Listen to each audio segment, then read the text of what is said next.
খোঁপার কাঁটা আমার কাছে বড়ই প্রিয় একটা জিনিস। কখনো হাতের কাছে ফুল না পেলে এই কাঁটা দিয়ে হেয়ারস্টাইল করতেই ভালোবাসি।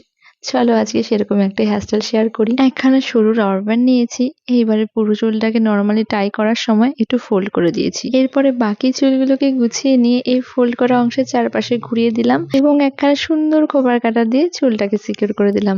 হেয়ারস্টাইল তো হয়ে গেছে, চলো এবারে তোমাদের একটা কোয়ারির অ্যান্সার দিয়ে দিই। অনেকেই তোমরা কাল প্রশ্ন করছিলে আমি কলকাতা যাওয়ার সময় যে গয়নাগুলো পরেছি সেগুলো কোথা থেকে নিয়েছি। এগুলো আমি নিয়েছিলাম ইনস্টা পেজ জল তরঙ্গ থেকে। ভিডিওটা ওদের সাথে কোলাপে রয়েছে, তোমরা একবার দেখে নিও।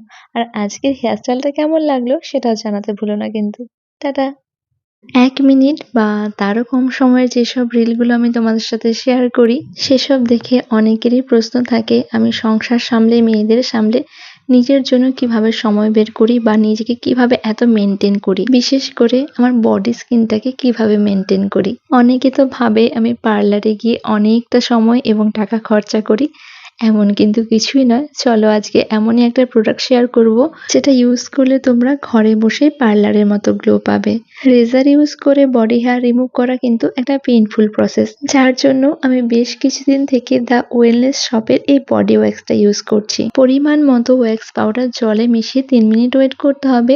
এরপর যেসব এরিয়াগুলোতে হেয়ার রিমুভ করার প্রয়োজন সেখানে লাগিয়ে 10 মিনিট ওয়েট করো, তারপর ভিজে টাওয়াল অথবা টিস্যু দিয়ে এটা রিমুভ করে নাও। প্রোডাক্টের লিংক প্রয়োজন হলে আমাকে জানাতে পারো। আমার কাছে পয়লা বৈশাখ মানেই হলো একদম কম সাজগোজ, তার সাথে সহজ সরল একটা খোঁপা। প্রথমে পনি করে দুটো বিনুনি করে নিয়েছি। এরপরে পনির চারপাশে 4টে ববি পিন অ্যাটাচ করে নিয়ে বিনুনিগুলোকে একে একে পনির চারপাশে ঘুরিয়ে নিয়ে বেশ কয়েকটা ইউপিনের সাহায্যে সিকিউর করে দিয়েছি। খোঁপা তো তৈরি হয়ে গেছে, এবার এটাকে সাজানোর পালা।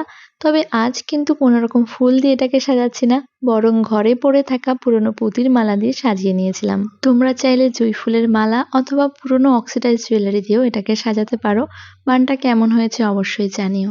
বসন্তের সাজগোজের জন্য পলাশ ফুল দিয়ে একটা হেয়ারস্টাইল দেখানোর রিকোয়েস্ট ছিল, চলো আজকে না হয় সেটাই শেয়ার করা যাক। আর আমার এই নীল রঙের সুন্দর বালুচুরি প্রিন্টের শাড়িটা রিয়াজ কালেকশন থেকে পাঠানো হয়েছিল, কমেন্টে ওদের ট্যাগ করে দিলাম, তোমরা একবার দেখে নিও। এবারে হেয়ারস্টাইলটা করবার জন্য প্রথমে একটা নর্মাল পনিটেল করতে হবে, তারপরে একটা চওড়া ধরনের রাবার ব্যান্ড অথবা একটা ডোনাট বানকে এই পনিটেলের মাঝ বরাবর সেট করে নিতে হবে।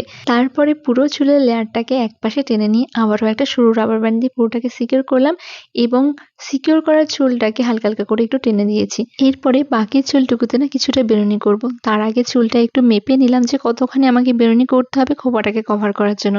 তো সেটুকুনি চুলে বেরুনি করে বেরুনির চুলগুলোকে হালকা হালকা করে সাইড থেকে একটু টেনে দিয়েছি যাতে পুরো খোঁপাটা সুন্দরভাবে কভার করা যায়। খোঁপাটা হয়ে গেলে সেটাকে বরাবর ইউপিন দিয়ে সিকিউর করলাম এবং সব শেষে নিয়ে নিয়েছিলাম পলাশ ফুল এবং পলাশ ফুলের মাঝ বরাবরও আবার কয়েকটা ইউপিন গেঁথে নিয়েছিলাম। তারপর সেগুলোকে আস্তে আস্তে খোঁপায় লাগিয়ে নিলাম।